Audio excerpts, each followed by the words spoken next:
The stunning picture May Morning on Magdalen Tower, Oxford, by William Holman Hunt, memorializes the annual event when the college church choir would sing hymns and other songs from atop the college tower at sunrise. At one time, it was common for such religious ceremonies to be incorporated into the life of a college. In fact, religious observances and thought formed the warp and woof of almost all colleges and universities until fairly recently. The Christian faith was an integral part of the founding of William and Mary College as well.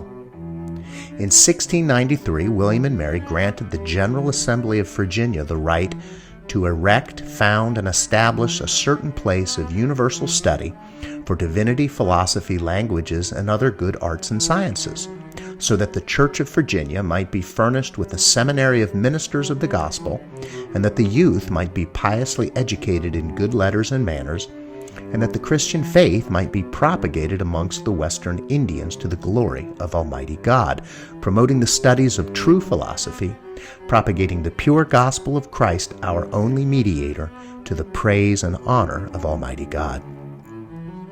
In being founded as an explicitly Christian institution, William and Mary was not unlike its predecessor, Harvard University, whose original motto was "Truth for Christ and Church." Over the years, however, increasingly faith began to be seen as irrelevant to the academic enterprise, and Christianity as something foreign to civic life. This has not been without its effect on the broader culture. According to recent research from the American Enterprise Institute, one of the chief factors driving the decline in religiosity in the West has been the educational system.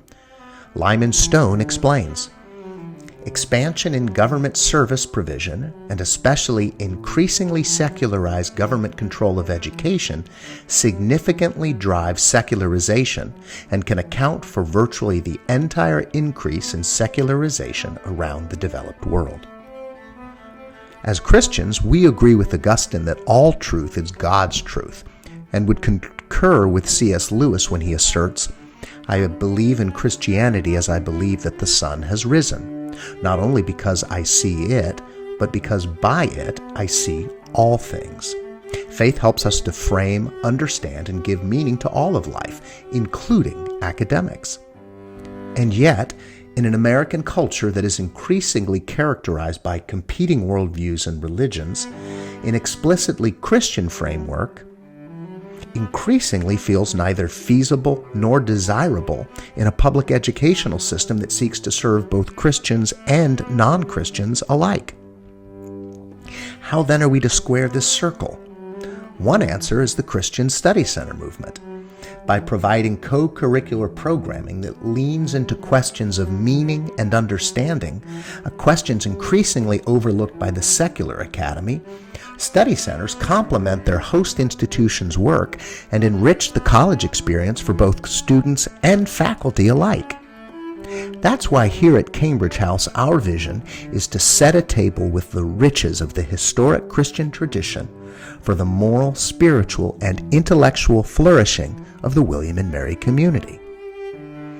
There are encouraging signs that the broader church is beginning to recognize the important role study centers have to play in supporting the work of universities. One such example is to be found in the most recent issue of Christianity Today, where Marvin Olasky addresses some of the challenges facing higher education and points out that the problem is what to do about it. His solution: support the privately funded Christian study centers that now exist at or adjacent to 37 major universities. Quoting the Consortium for Christian Study Centers website, he asserts that study centers take up the historic mission of the college as an educational institution pursuing the moral and intellectual formation of persons. One sign that people are beginning to heed Olasky's advice is that the consortium is currently working to help 20 new study centers get up and running at various colleges and universities around the country. If you're looking to invest in God's work, why not consider supporting a study center today?